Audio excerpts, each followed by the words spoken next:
मैं अनुप्रिया सिंह पटेल सत्यनिष्ठा से प्रतिज्ञान करती हूँ कि मैं विधि द्वारा स्थापित भारत के संविधान के प्रति सच्ची श्रद्धा और निष्ठा रखूंगी। मैं स्वयं महिला हूँ और मेरा ये मानना है कि हमारे जितने भी राज्यों के सदन हैं और हमारे देश का जो सदन है, हमारी लोकसभा, राज्यसभा और इसके साथ ही साथ हमारे जो मंत्री परिषद है उसमें महिलाओं की अधिक से अधिक भागीदारी होनी चाहिए। महिलाएं अपने कार्य के प्रति, अपने दायित्वों के प्रति बहुत ईमानदार होती हैं, बहुत निष्ठापूर्वक काम करती हैं और एक से एक योग्य महिलाएं हैं जो आज चुनकर संसद में आई हैं। और मुझे खुशी है कि ऐसी मेरी बहुत सारी बहनों को जो बहुत योग्य हैं, अपने दम पर चुनकर आई हैं, अलग अलग राज्यों से आती हैं, उनको मंत्री परिषद में मौका मिला है और वो सभी बहुत अच्छा काम भी करेंगी, ऐसा मेरा पूरा विश्वास है।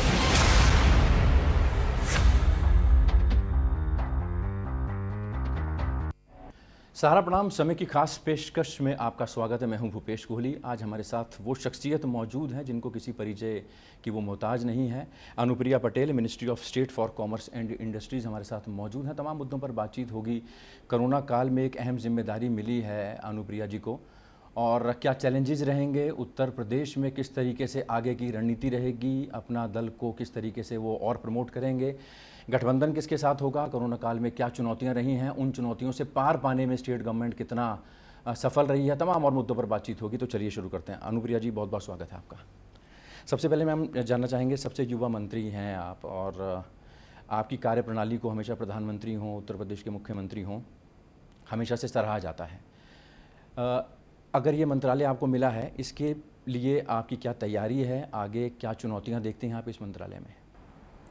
देखिए, जहाँ तक मंत्रालय का सवाल है, सबसे पहले हमें समझना चाहिए कि सबसे बड़ी एक इस सदी की पैंडेमिक का सामना देश और दुनिया कर रही है और जहाँ एक तरफ पूरी दुनिया प्रिपेयर नहीं थी इसका सामना करने के लिए, वहीं हमारा देश भी तैयार नहीं था और इसलिए दुनिया की और देश की अर्थव्यवस्था को बहुत बड़ा झटका इस पैंडेमिक के कारण लगा है। लेकिन अच्छी बात यह है कि अब हमारी अर्थव्यवस्था धीरे धीरे पटरी पर आ रही है।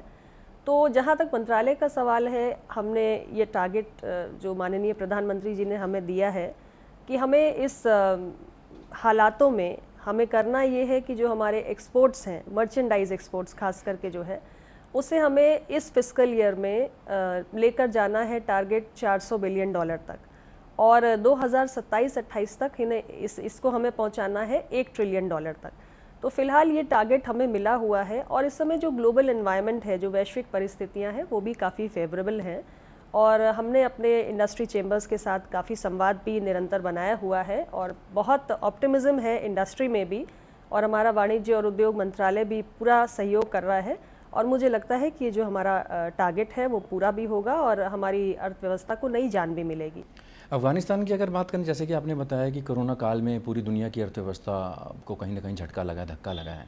अगर अफ़गानिस्तान की बात करें, जो वहाँ पर हालात बन रहे हैं, अभी सर्वदलीय बैठक भी हुई है प्रधानमंत्री नरेंद्र मोदी की अध्यक्षता में, उसमें ये भी कहा गया है कि वहाँ पे हालात अच्छे नहीं हैं, लोगों को निकालना है। उसका कितना असर पड़ेगा हमारी इंडस्ट्रीज़ पर, हमारे व्यापार पर? नहीं, देखिए, अफ़गानिस्तान में जो परिस्थितियाँ अभी कुछ दिनों से विकसित हो गई हैं, निश्चित रूप से दुर्भाग्यपूर्ण है और इस समय अफ़गानिस्तान एक बहुत बड़ी अस्थिरता के दौर से गुजर रहा है और सिर्फ भारत को ही नहीं बल्कि दुनिया के तमाम देशों को इसकी चिंता है। आप देख रहे हैं कि लगातार G7 में भी चर्चा हो रही है, UN सिक्योरिटी काउंसिल जिसकी अध्यक्षता स्वयं भारत करता है, उसमें भी इस पर चिंता व्यक्त की जा रही है कि तालिबान का जिस तरीके से कंट्रोल स्थापित हुआ है अफ़गानिस्तान में, आने वाले समय में क्या परिस्थितियाँ रहेंगी। और भारत की यदि मैं बात करूं तो भारत का एक बहुत बड़ा इन्वेस्टमेंट रहा है क्योंकि अफ़गानी लोगों के प्रति हमारी एक अच्छी भावना रही है और हमने उस देश के विकास को आगे बढ़ाने के लिए बहुत सारा इन्वेस्टमेंट भी किया है। लेकिन फ़िलहाल मैं यही कहूँगी कि वेट एंड वॉच का दौर है क्योंकि अभी जब तक वहाँ पे स्थिरता आ नहीं जाती तब तक हम सबको, दुनिया के तमाम देशों को और भारत भी उसका हिस्सा है, हमें देखना है कि कैसे राजनीतिक परिस्थितियाँ बदलती हैं, हमारे जो इन्वेस्टमेंट्स हुए हैं, डेवलपमेंट प्रोजेक्ट्स जो चल रहे हैं, उसका हमें क्या करना है। लेकिन इस समय जो हमारी सबसे बड़ी आवश्यकता है वो यही है कि जो हमारे भारतीय लोग वहाँ पर फंसे हुए हैं उनको हम ज़्यादा से ज़्यादा इवैक्यूएट करें और भारत सरकार, विदेश मंत्रालय तेज़ी से उसमें काम कर रहा है और बहुत सफलतापूर्वक काम कर रहा है। उत्तर प्रदेश की अगर बात करें तो मैम, जातिगत जनगणना को लेकर अपना दल एस की क्या रणनीति रहेगी और आगे किस तरीके से आप इसको लेकर चलेंगे? देखिए, अपना दल का स्पष्ट मत है कि देश में अब 2021 में जनगणना की एक्सरसाइज होने जा रही है और 1931 के बाद से कभी भी देश में जनगणना की एक्सरसाइज जब भी हुई तो SC ST की गिनती तो हुई, लेकिन जो अन्य पिछड़ा वर्ग है उसकी गिनती कभी भी नहीं हुई। तो अभी तक हम आज़ादी के इतने वर्षों बाद भी अनुमानों पर चल रहे हैं। तो पिछड़ी जातियों की सही गिनती का हमें सही आंकड़ा पता चले, उसके बाद जो भारत सरकार की योजनाएं बनती हैं, जो बजट एलोकेशन होता है, उसका सही लाभ लोगों तक पहुंचे, इसके लिए आबादी के सही आंकड़ों की जानकारी होनी चाहिए। और इसलिए हमारी पार्टी अपना दल की ओर से हम निरंतर ये मांग कर रहे हैं। हमने सर्वदलीय बैठक से लेकर NDA बैठक तक अक्सर इस विषय को उठाया है कि 2021 में जो हम जनगणना करने जा रहे हैं उसमें हम SC ST के साथ पिछड़ों की गिनती भी करवाएं। उत्तर प्रदेश चुनाव का बिगुल बज चुका है। तमाम पॉलिटिकल पार्टीज जो हैं वो दावा कर रही हैं कि इस बार सरकार उनकी बनेगी, चाहे सपा की बात करें या BJP की बात करें। NDA का इस बार क्या स्टैंड रहेगा, और जिस तरीके से अपना दल इसका जनाधार बढ़ा है, आपका कद बढ़ा है, उस तरीके से आप और ज़्यादा सीट्स की डिमांड करेंगे? आगे क्या रणनीति रहेगी? आपके एक प्रश्न में 3 प्रश्न हैं। देखिए, सबसे पहली बात तो मैं ये कहूँगी कि जहाँ तक पॉलिटिकल पार्टीज़ के दावों का सवाल है तो उत्तर प्रदेश की राजनीति पर पूरे देश की और दुनिया की निगाहें रहती हैं। हमारा चुनाव बहुत ही महत्वपूर्ण होता है और देश की राजनीति की दिशा तय करने वाला भी होता है, ऐसा उत्तर प्रदेश के बारे में कहा भी जाता है। तो दावों की जहाँ तक बात है, कौन सी पॉलिटिकल पार्टी ये कहेगी कि हम सरकार बनाने नहीं जा रहे हैं? सभी दल जो चुनाव के मैदान में है अपने कार्यकर्ताओं का मनोबल बढ़ाने के लिए बड़े टारगेट्स भी सेट करेंगे और जनता को विश्वास दिलाने के लिए संदेश देते हैं कि सरकार हम ही बनाएंगे। लेकिन जनता आज बहुत जागरूक हो चुकी है और उसे अपना उचित निर्णय लेना आता भी है। दूसरी बात, जहाँ तक हमारे गठबंधन की सवाल है तो पिछले 3 चुनाव हमने साथ लड़े हैं। 2014 का लोकसभा चुनाव, 2017 का विधानसभा और 2019 का लोकसभा चुनाव। तो इन तीनों चुनाव में हमने जो हमारे गठबंधन को, अपना दल और भाजपा के गठबंधन को जनता ने बहुत समर्थन दिया है और मुझे पूरा विश्वास है कि हम इस बार भी एक नया कीर्तिमान रचने जा रहे हैं अगले चुनाव में भी, ऐसा मेरा पूरा विश्वास है। और दोनों पार्टी के कार्यकर्ता ज़ोरों शोरों से तैयारी भी कर रहे हैं। हमारे संगठन की भी समीक्षा ज़िलेवार चल रही है और जहाँ पे भी संगठन के कुछ कील कांटे दुरुस्त करने की आवश्यकता है उसको कर भी रहे हैं। किंग मेकर की भूमिका में रहेंगे? नहीं, मैं किंग मेकर क्यों कहूँ? जनता हमें कितना प्यार, कितना समर्थन देगी ये तो समय के साथ पता चलेगा। मैं इतना ही कह सकती हूँ कि 5 वर्षीय जो कार्यकाल रहा हमारा, अपना दल के कार्यकर्ताओं ने ज़मीन पर काम किया है, आम जनमानस से जुड़े रहे हैं। पंचायत चुनाव में आपने देखा जनता ने हमें बहुत सारी सीटों पर बहुत समर्थन दिया है, तो मुझे पूरी उम्मीद है कि हम बहुत अच्छा प्रदर्शन करने जाएंगे। उत्तर प्रदेश की अगर बात करें, तमाम पॉलिटिकल पार्टीज़ का ये कहना है कि एंटी इनकम्बेंसी एक बड़ा फैक्टर है। कोरोना काल में जिस तरीके से लाशें तैर रही थी, ऐसा हो रहा था, ये अगर सपा या बसपा के नेताओं से बातचीत करें तो उनका ही वर्जन सामने आता है। कितना काम हुआ कोरोना काल की सेकेंड वेव को लेकर, आप उनसे संतुष्ट हैं? और दूसरा, कोरोना की जो तीसरी वेव की बात आ रही है उसकी क्या तैयारी? देखिए, कोई भी व्यक्ति अगर आज इस पैंडमिक की स्थिति में ये कहे कि मैं संतुष्ट हूँ या असंतुष्ट हूँ, इसका कोई रिपोर्ट कार्ड जारी करूँ, तो ये संभव नहीं होगा।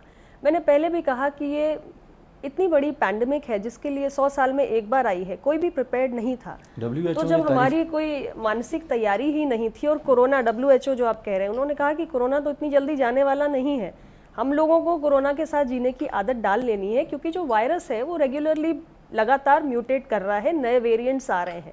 लेकिन इस स्थिति का सामना करने के लिए पूरी दुनिया और देश तैयार नहीं था, लेकिन जब ये स्थिति आई तो हमने क्या किया, ये महत्वपूर्ण है।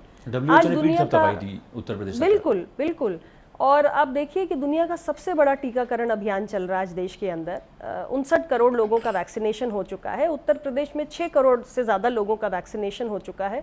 उत्तर प्रदेश की आबादी दुनिया के तमाम देशों से बड़ी आबादी है। It's a huge challenge. और इसके बाद हम 4 लाख टेस्टिंग प्रतिदिन कर रहे हैं। हम जो हमारे पेडियाट्रिक ICU वार्ड्स हैं उनको हमने तैयार कर लिया है। 500 से ज़्यादा ऑक्सीजन प्लांट्स लगाने की योजना है, जिसमें 250 से ज़्यादा हमने स्थापित भी कर लिए हैं। तो और हमारे मुख्यमंत्री जी लगातार फील्ड पर थे, ज़िलों का दौरा कर रहे थे। तो जो अपनी कैपेसिटी में हम कर सकते थे, क्योंकि हमारा हेल्थ इंफ्रास्ट्रक्चर इतना बड़ा नहीं था पूरे देश का कि हम इतनी बड़ी पैंडमिक का सामना कर पाते। लेकिन हमने लड़ने का, जूझने का काम तो किया है, इतना तो मानने वाली बात है। मिर्ज़ापुर की अगर बात करें तो मिर्ज़ापुर का नाम आता है तो जहन में आपका नाम आता है, आपका नाम आता है तो जहन में मिर्ज़ापुर का नाम आता है। वहाँ की कॉन्स्टिट्यूंसी, वहाँ के लोगों को कितना वक्त दे पा रहे हैं? इतना बड़ा मंत्रालय, इतनी बड़ी जिम्मेदारी, वहाँ के सांसद हैं आप, और वहाँ के लोग आगे भी जुड़े रहे हैं। आपने बताया कि ज़मीन स्तर पर अपना दल के कार्यकर्ता वहाँ पर काम कर रहे हैं, आपका कितना रेगुलरली जाना? अभी 5-6 दिन पहले ही मिर्ज़ापुर में थी मैं। एक दिन तो आशीर्वाद यात्रा निकाल रही थी और दूसरे दिन क्षेत्र में लोगों से मिलजुल रही थी। तो कॉन्स्टिट्यूंसी मेरी कभी मुझसे दूर नहीं होती, ना मन से दूर होती है, ना फिजिकली दूर होती है। मैं अपनी कॉन्स्टिट्यूंसी, ये पहली बार नहीं है, मैं तो पिछले कार्यकाल में भी राज्य मंत्री रही हूँ स्वास्थ्य विभाग में। तो मैंने अपने कॉन्स्टिट्यूंसी में एक मेडिकल कॉलेज की स्थापना कराई, डायलिसिस सेंटर बना, मातृ और शिशु अस्पताल बना। तो मेरे डेवलपमेंटल इनिशिएटिव्स जो हैं वो भी कॉन्स्टिट्यूंसी में लगातार पहुँचते हैं, मैं खुद भी पहुँचती हूँ। तो हमारा सब काम चलता है, हमारा मंत्रालय का भी काम चलता है, पार्टी संगठन का भी काम चलता है, सरकार का भी काम चलता है, और कॉन्स्टिट्यूंसी से कभी दूरी नहीं। मिर्ज़ापुर की जो सीरीज आई थी उस पे आप थोड़ा सा खफा दिखाई दी, कट्टे, गोला बारूद और वो सब जो देखिए बातें ऐसा है, मेरा जो क्षेत्र है मिर्ज़ापुर, बहुत ही शांत इलाका है ये, और बहुत खूबसूरत इलाका है। जो लोग कभी गए नहीं हैं मिर्ज़ापुर, वो मिर्ज़ापुर के बारे में नहीं जानते हैं। चुनार का खूबसूरत किला है, इतने बेहद खूबसूरत मैग्निफिसेंट वहाँ पे वाटरफॉल्स हैं। आप जाएंगे तो वहाँ की खूबसूरती का एहसास होगा। पहाड़ है, नदियाँ हैं, जंगल हैं, और माँ विंध्यवासिनी का दरबार है। और अभी माननीय गृह मंत्री जी, माननीय मुख्यमंत्री जी वहाँ पर पहुँचे, विंध्याचल का पूरा कॉरिडोर वहाँ विकसित आ रहा है, देश दुनिया के दर्शनार्थी वहाँ पर आते हैं। और पिछले कार्यकाल में हमारा जो मोदी सरकार का कार्यकाल रहा और यूपी सरकार का हमारा 2017 से जो कार्यकाल रहा, बहुत सारी विकास की परियोजनाएं भी वहाँ पर पहुँची। तो मिर्ज़ापुर इतना खूबसूरत है, इतना शांति प्रिय है, और आप एक ऐसा वेब सीरीज़ लाएंगे जिसमें आप ऐसी इमेज बना देंगे, क्योंकि मुझसे आकर लोग पूछने लगे थे जो कभी मिर्ज़ापुर गए नहीं है कि ऐसा है क्या मिर्ज़ापुर।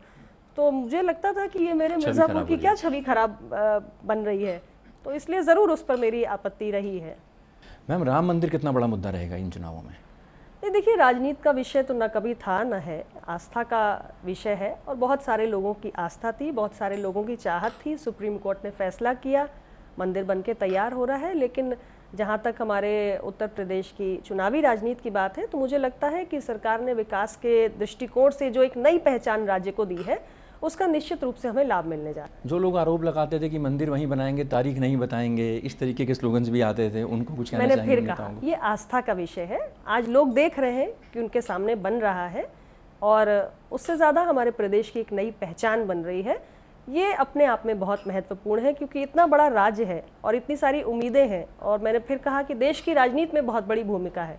तो 24 करोड़ 23 करोड़ की आबादी है, विकास से अछूती नहीं रहनी चाहिए। उस दिशा में हमारी दोनों सरकारें परस्पर सहयोग से काम कर रही हैं। बेरोजगारी एक बड़ा मुद्दा जो है वो निकल कर सामने आ रहा है। कोरोना में कई लोगों की, लाखों लोगों की जॉब चली गई, नहीं मिल रही है, इंक्रीमेंट्स रुके हुए हैं, सैलरी पैकेज नहीं मिल पा रहे हैं, आधी अधूरी तनख्वाह में लोग काम कर रहे हैं। ऐसे में अनुप्रिया पटेल अपने कॉन्स्टिट्यूएंसी में या उत्तर प्रदेश में बेरोजगारी को दूर करने के लिए क्या कुछ कदम उठा रही हैं? स्मॉल स्केल इंडस्ट्रीज़ को आगे बढ़ाने के लिए क्या स्ट्रेटेजी मैम? देखिए, ये सच है कि कोरोना पैंडमिक में बहुत सारे लोगों की नौकरियां गई और पूरी अर्थव्यवस्था में एक गिरावट आई। लेकिन जैसा कि मैंने पहले भी कहा कि अब ग्रीन शूट्स दिखाई पड़ रहे हैं, और जॉब क्रिएशन ज़्यादा से ज़्यादा हो, इसके लिए सरकार प्रयास भी कर रही है। हमारा अपना मंत्रालय स्टार्टअप्स को प्रमोट कर रहा है, और भारत दुनिया का सबसे बड़ा स्टार्टअप इकोसिस्टम बन चुका है। 50,000 से ज़्यादा रिकग्नाइज स्टार्टअप्स हैं हमारे यहाँ। उसके लिए हमने एक स्पेशल फंड स्कीम भी क्रिएट करी हुई है हमारे स्टार्टअप्स को प्रमोट करने की, कि जो युवा हैं जिनके पास कोई स्किल है वो आगे आएँ, अपना कोई स्टार्टअप शुरू करें। उसके लिए सब तरीके का सपोर्ट हमारी सरकार कर रही है, और हमारा मंत्रालय हमारी लोकल इंडस्ट्री कैसे बढ़े उसके लिए भी विशेष काम कर रहा है। जैसे सरकार हमारी प्रोडक्ट लिंक इंसेंटिव स्कीम लेकर आई, तो उसके तहत हम ये कोशिश कर रहे हैं कि देश की अपनी जो मैन्युफैक्चरिंग कैपेबिलिटीज़ हैं उसमें बढ़ोतरी होनी चाहिए, और हमारी मैन्युफैक्चरिंग की कैपेसिटी बढ़ेगी तो हमारे एक्सपोर्ट्स भी बढ़ेंगे। तो ये सारी जो गतिविधियां होंगी उसमें हमारी इंडस्ट्रीज़ को भी फ़ायदा होगा, एम्प्लॉयमेंट जनरेशन भी होगा, रोज़गार क्रिएट होगा। हम 11 इंडस्ट्रियल कॉरिडोर्स के अंदर 34 नोड्स भी डेवलप कर रहे हैं। हमने अपना इंडिया इंडस्ट्रियल लैंड बैंक भी बना के रख दिया है, एक इन्वेस्टर क्लियरेंस सेल भी हम बना रहे हैं। तो ये सारे प्रयास हमारे इसी दृष्टि से किए जा रहे हैं कि कैसे हमको अपनी डोमेस्टिक इंडस्ट्री को प्रमोट करना है।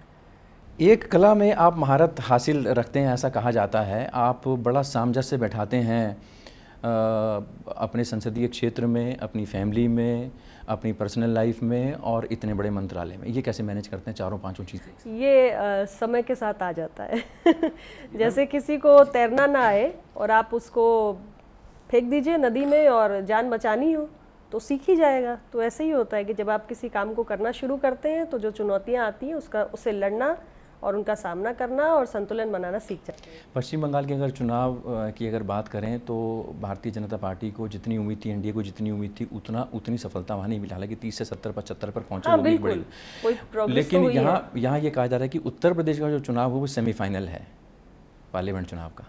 वही उस तरह से आप भी देखते हैं? देखिए, घुमा फिरा के बात एक ही होती है कि उत्तर प्रदेश के ऊपर पूरे देश की निगाहें होती हैं और सबको लगता है कि देश की राजनीति तो उत्तर प्रदेश से ही तय होती है, क्योंकि 80 लोकसभा सीटें हैं, 403 विधानसभा सीटें हैं। तो हमारे विधानसभा का साइज इतना बड़ा है, पॉपुलेशन साइज इतना बड़ा है, वोटर साइज इतना बड़ा है, तो निश्चित रूप से ये एक भावना रहती है। और बड़ा चुनाव है, बड़ा प्रदेश है, उसके लिए तैयारी भी बड़ी है और सफलता भी बड़ी मिलेगी, इतना मैं कह सकती हूँ। उत्तर प्रदेश में ओबीसी को साधने में अब जुड़ गई हैं तमाम पॉलिटिकल पार्टीज और आपको मसीहा बताया जाता है।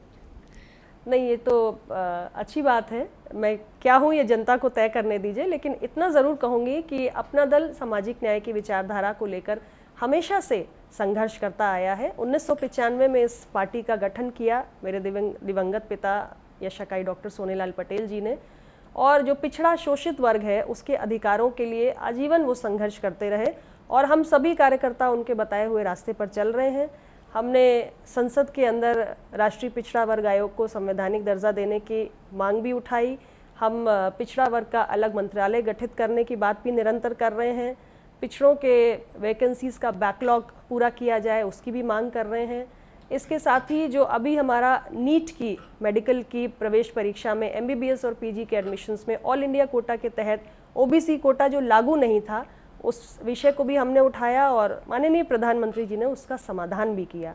तो निरंतर कमज़ोर वर्गों के विषयों को अपना दल उठाता रहता है और इसी सोच के साथ हम आगे बढ़ते हैं। कृषि आंदोलन, किसानों का जो आंदोलन है वो कहीं ना कहीं एक बड़ा सिरदर्द रहा पिछले कुछ महीनों में। लगातार 11-12 दौर की बातचीत भी हुई केंद्रीय मंत्री नरेंद्र सिंह तोमर के साथ किसानों की, बावजूद उसके हल नहीं निकल पाया। लगता है आपको उत्तर प्रदेश चुनावों में कहीं ये जो आपकी एक्सपेक्टेशंस हैं उसमें कहीं ना कहीं खलल डाल सकता है? नहीं, देखिए, मैं पहले तो ये कहूँगी कि किसान हमारे देश के अन्नदाता हैं और हमारी सरकारों की संवेदनशीलता रहती भी है, रहनी भी चाहिए। किसानों के जो भी विषय हैं उनको हल करने का प्रयास भी होना चाहिए और सरकार ने बातचीत के दौर से ये प्रयास किया भी है। अभी भी मैं कहूँगी कि जो भी मुद्दे ऐसे हैं जिन पर किसी भी प्रकार के भ्रम की स्थिति है, सरकार बातचीत के लिए भी तैयार है और रास्ता निकालने के लिए भी तैयार है और बातचीत होनी भी चाहिए, रास्ते भी निकलने चाहिए। चलिए, हमसे बातचीत करने के लिए बहुत बहुत शुक्रिया अनुप्रिया पटेल जी। तो अनुप्रिया पटेल जिनका कहना था कि उत्तर प्रदेश में किसी तरह की कोई दिक्कत नहीं है, अपना दल पूरी रणनीति के साथ एनडीए के साथ जुटा हुआ है और एनडीए एक बार फिर से सरकार बनाएगा। और जिस तरीके से प्रधानमंत्री नरेंद्र मोदी ने ये जिम्मेदारी सौंपी है, न सिर्फ इस जिम्मेदारी को बखूबी तरीके से निभाया जाएगा बल्कि अपने संसदीय इलाके में और उत्तर प्रदेश में बढ़ चढ़ कर काम किया जाएगा और देश के लोगों को ये आश्वस्त किया जाएगा कि एनडीए सरकार बखूबी काम कर रही है। हमारी इस खास पेशकश में फिलहाल इतना ही। दीजिए इजाज़त। ब्रेक के बाद खबरों का सिलसिला जारी रहेगा। सारा